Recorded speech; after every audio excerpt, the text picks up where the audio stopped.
नमस्कार साथियों। भाई, आज का जो वीडियो होने वाला है वो मैंने आपको 4-5 दिन पहले बताया था कि भाई समंदर से हमें जीवन में क्या सीखना है, उसी विषय पे रहेगा ये। और समंदर हमें जीवन में क्या सिखाता है, इसी बारे में हम बात करेंगे। भाई, इसमें कुछ ऐसे शब्द और ऐसी चीज़ें आएंगी कि कुछ लोगों को खुजली हो सकती है कि ये कौन सा ज्ञान पेल रहे हो, ये कौन सा ज्ञान दे रहे हो लोगों को, ये क्या शिक्षा दे रहे हो। तो हो सकता है उन खुजली वालों से मैं पहले ही माफ़ी चाहूँगा, क्योंकि वो जीवन की सत्यता है। और जो एक सच्चाई है जीवन की, उससे कभी भी मुंह नहीं मोड़ना चाहिए हमें। तो वही शुरुआत कर लेते भाई, समंदर से हमें क्या सीखना चाहिए। भाई, समंदर की एक आदत है जो हमारे हर जगह कहावत में आती है कि चुपचाप से बहना, मौज में रहना। एक तो ये समंदर की सच्चाई है कि समंदर बहुत ही विशाल चीज़ है और उसकी था आज तक कोई नहीं उसके पार नहीं जा पाया। वो अथाह है, समंदर जो है वो अथाह है, उसकी कोई था नहीं है। तो सबसे पहले अपने आप को इस लेवल पे लेके जाना है आपने कि आपने अथाह हो जाना है।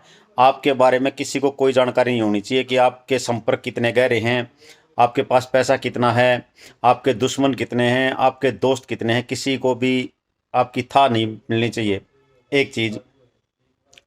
दूसरी चीज़, समुद्र अथाह है तो आपकी था भी किसी को नहीं होनी चाहिए। आपने समंदर जैसा बनना, आपकी था नहीं होनी चाहिए किसी को भी, आपके बारे में जानकारी नहीं होनी चाहिए कि इसके अंदर कितनी ताकत है। दूसरी चीज़, शांति से बहना और मौज में रहना। जब तक कोई हलचल आपके साथ, कोई छेड़खानी, कोई कुछ ना करे तो अपना शांत रहो बिल्कुल और मौज में रहो।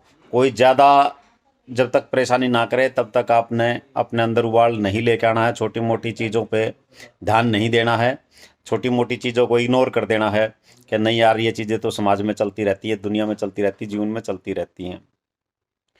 दूसरी चीज़ है भाई, समंदर की एक आदत है ज्वार और भाटा। दो चीज़ें इसमें आती हैं। एक टाइम समंदर के किनारे पर जो भी कुछ होता है वो सब चीज़ों को अंदर खींच ले जाता है अपने। उसके आगे जो भी आता है वो हर चीज़ को अपने अंदर खींच ले जाता है। और दूसरी चीज़ आती है भाटा। जब भाटा आता है तो वो हर चीज़ को बाहर फेंक देता है, उगल देता है। तो ज्वार और भाटे से, समंदर के ज्वार भाटे से हमें ये सीखना है कि जब हमें ज़रूरत है तब कौन है, क्या है, क्यों है, कैसे है, ये नहीं देखना है। उसको ऑब्जर्व कर लेना, उस चीज़ को जो हमें ज़रूरत है उस चीज़ को हमने ख़त्म कर लेना, उस चीज़ को अपने अंदर खींच लेना है। उस चीज़ की जो हमारी ज़रूरत है हमने अपनी ज़रूरत को पूरा करना है उस टाइम पे। वो क्या है, क्यों है, कैसा है, इससे कोई मतलब आपको नहीं होना चाहिए। सिर्फ उस टाइम आपको अपनी ज़रूरत देखनी है और अपनी ज़रूरत को आपने पूर्ति कर लेनी है। उसके बाद जब वो दोबारा से उसका समुद्र का मूड बनता है तो वो बाहर फेंक देता है, जब क्योंकि उसका पेट भर चुका होता है जिस टाइम।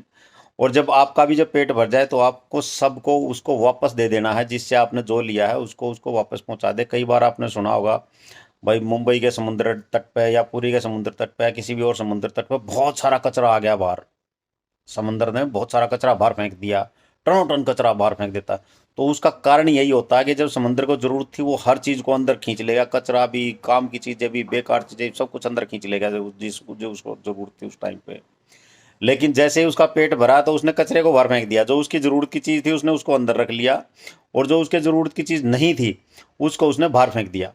तो यही चीज़ आपने अपने जीवन में आत्मसात करनी है कि जब आपकी ज़रूरत हो तो आपने अंदर खींच लेना सब चीज़ों को। उससे उस टाइम आपके जीवन में क्या आ रहा है, क्या नहीं आ रहा है, सब कुछ अंदर खींच लो। लेकिन जैसे ही जब आपको ये लगे कि नहीं, इसकी मुझे ज़रूरत नहीं है, तो उस चीज़ को उगल दो। तो निगलना और उगलना, ये दोनों चीज़ें भी आप समुंदर से सीखो कि भाई जब आपको ज़रूरत है तो हर चीज़ को निगल जाओ, और जब आपकी ज़रूरत ख़त्म हो जाए तो हर चीज़ को जो आपके काम की नहीं है उसको आप उगल दो। तो अभी ये समंदर की बात रही। दूसरा, एक समंदर से एक चीज़ और सीखने को मिलती है, दया और निर्दयता। भाई, समंदर दयावान इतना है कि आप उसके अंदर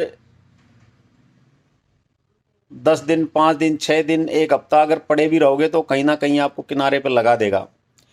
लेकिन निर्दयी भी इतना है कि आप रो, चीखो, चिल्लाओ, जब उसको भूख लगी हुई हो तो सब कुछ खा जाता है। उस टाइम वो आपको कुछ भी नहीं देगा वापस। तो दया और निर्दयता ये भी हमने समुद्र से सीखनी है कि जब आपकी ज़रूरत है तो आप दयावान बनो और दया दिखा के हर चीज़ को अपने अंदर खींच ले जाओ, और जब आपकी ज़रूरत पूरी हो तो निर्दयता बन के और उसको बाहर फेंक दो।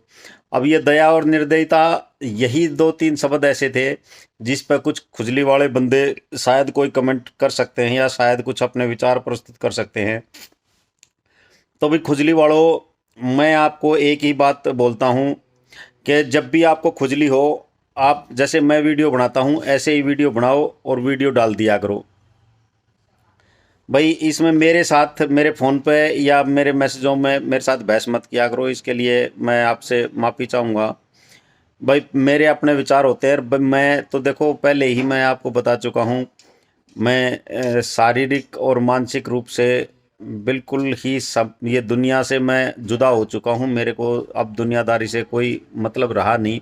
अब जो मैं ये चीज़ें कर रहा हूँ, जो वीडियो बनाता हूँ मैं, जो बातें मैं लोगों को बताता हूँ, तो वो मेरे उन 17 से 27 साल के मित्रों के लिए होती है।